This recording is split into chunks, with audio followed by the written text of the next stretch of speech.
Fifth लिखो भैया, catalytic या कैटलिस्ट इफेक्ट। फिफ्थ में लिखो आप कैटलिस्ट इफेक्ट। कैटलिस्ट नाम सुने आप? इक्विलिब्रियम पे कैटलिस्ट का कोई इफेक्ट नहीं होता।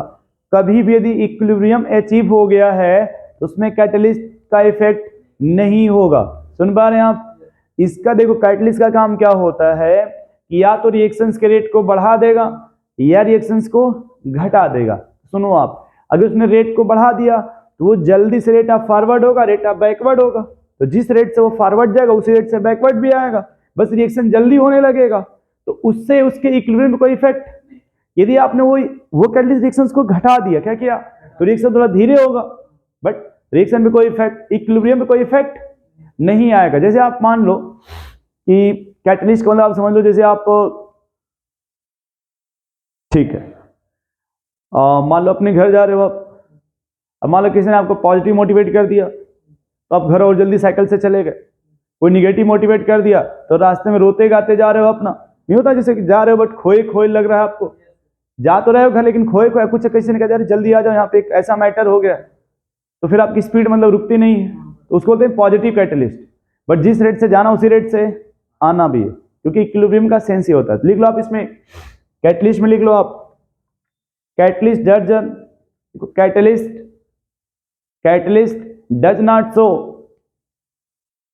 catalyst does not show any effect, catalyst does not show any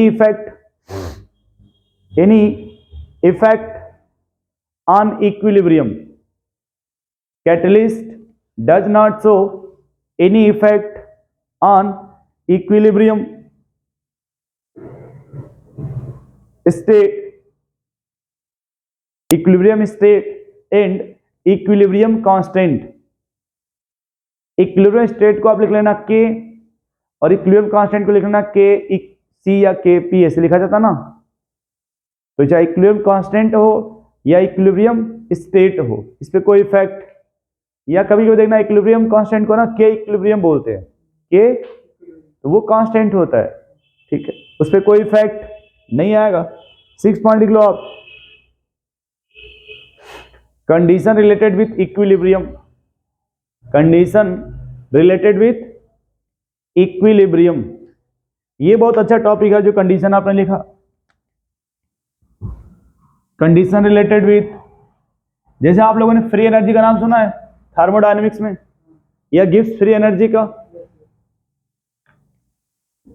देखो यार, एक होता है कैपिटल जी, जैसे पार्लर जी होता है ना, वैसे कैपिटल जी होता है जी, इसको बोलते हैं फ्री एनर्जी। अगर ये डेल्टा जी है, क्या है, इसको बोलते हैं फ्री एनर्जी चेंज, इसे क्या बोलते हैं भाई। और अगर डेल्टा जी नॉट लग जाए, क्या लग जाए ऊपर, इसको बोलते हैं standard free energy change, standard free energy. अब जब आप थर्मोडायनेमिक्स पढ़ोगे तो वहां पे ये बताया जाएगा कि जो ये जी होता है ना, ये स्टेट फंक्शंस होता है। और एक वर्ड और, एक होता है एक्सटेंसिव प्रॉपर्टी, होता है इंटेंसिव प्रॉपर्टी, एक मास पर डिपेंड करता है, एक मास पर डिपेंड नहीं करता, ठीक। तो जो जी है ना, ये स्टेट फंक्शन, ये स्टेट फंक्शंस होता है। स्टेट मतलब इनिशियल और फाइनल पे डिपेंड करता है, इनिशियल और फाइनल पे। तो जो इनिशियल फाइनल पे डिपेंड, उसको आप डेल्टा लिख सकते हैं। क्या लिख सकते हैं उसको आप, डेल्टा। तो लिख लो आप, इसमें पहला पॉइंट लिखना है इससे फर्स्ट, 6 में पहला पॉइंट लिखो आप, चाहे ए बना लो, 6 में क्या बना लो आप, ए लिख लो आप। At equilibrium, at equilibrium gives free energy, gives free energy, gives free energy मतलब delta G, gives free energy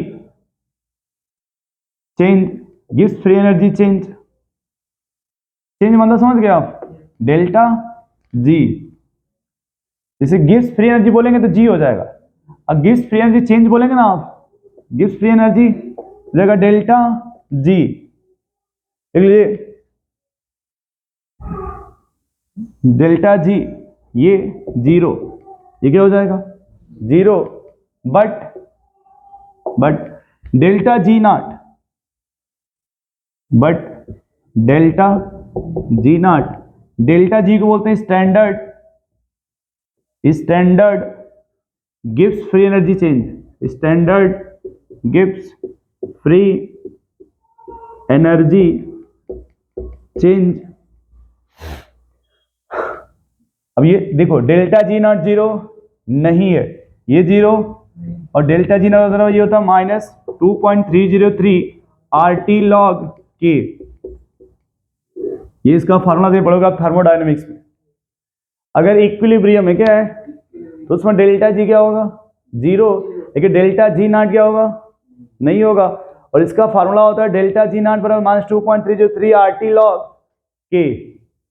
के मतलब होता है के इक्विलिब्रियम, ये जो के है ना ये, तो इस के की जगह आप ये भी बोल सकते हो, जैसे के है ना के मतलब होता है आप के सी बोल सकते हो या फिर के इक्विलिब्रियम बोल सकते हो। समझ पा रहे हैं आप इसको, नोट करो भाई इसको।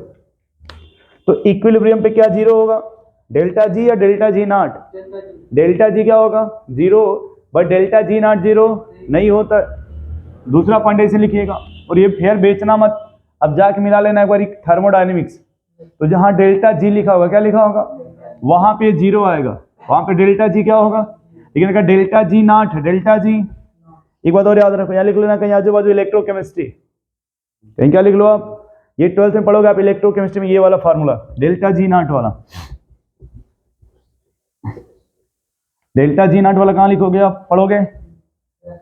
अब दूसरा लिखो आप, सेकंड पॉइंट, दो लिखा था ना आपने ए और बी, बी में लिखो आप एट इक्विलिब्रियम, ये भी आप 12th में ही पढ़ोगे, लेकिन लिख लो कम से कम एट इक्विलिब्रियम। एक वर्ड होता है फिजिक्स में, इसको बोलते हैं EMF, फिजिक्स में आएगा ये EM, या जब भी सेल पढ़ोगे इसको इलेक्ट्रोमोटिव फोर्स बोलते हैं, है ना। ये जीरो होता है, बट अगर ई नॉट सेल बोला जाए, क्या बोला जाए, जब नॉट लगेगा तो वो जीरो नहीं होता, ये जीरो। अगर ई सेल मान लो EMF बोलो चाहे ई सेल बोलो, क्या बोलो आप, ई सेल जीरो का, बट नॉट लगा देंगे तो जीरो नहीं होता, देख लो आप इसको। और ई नॉट सेल का फार्मूला होता है माइनस 0.59, देख लो भाई, ई नॉट सेल बराबर माइनस 0.059 करना, 059 बाई एन लॉग के, ये फॉर्मूला होता है क्या, नहीं माइनस नहीं रहेगा इसमें, ठीक है। लिखिएगा एट इक्विलिब्रियम, क्या लिखेंगे आप, अगर ई सेल की बात, किसकी बात की जाए, ई सेल, ये क्या हो जाएगा, बट अगर ई नॉट सेल बोला जाए, ई नॉट, ये जीरो, ये इसका फार्मूला होता है, ये क्या होता है भाई, इसको क्या बोलेंगे आप लिख लीजिएगा, standard cell potential, standard cell potential, ये फिर हो जाएगा सेल पोटेंशियल, क्या हो जाएगा ये सेल पोटेंशियल। तो स्टैंडर्ड सेल पोटेंशियल्स नेट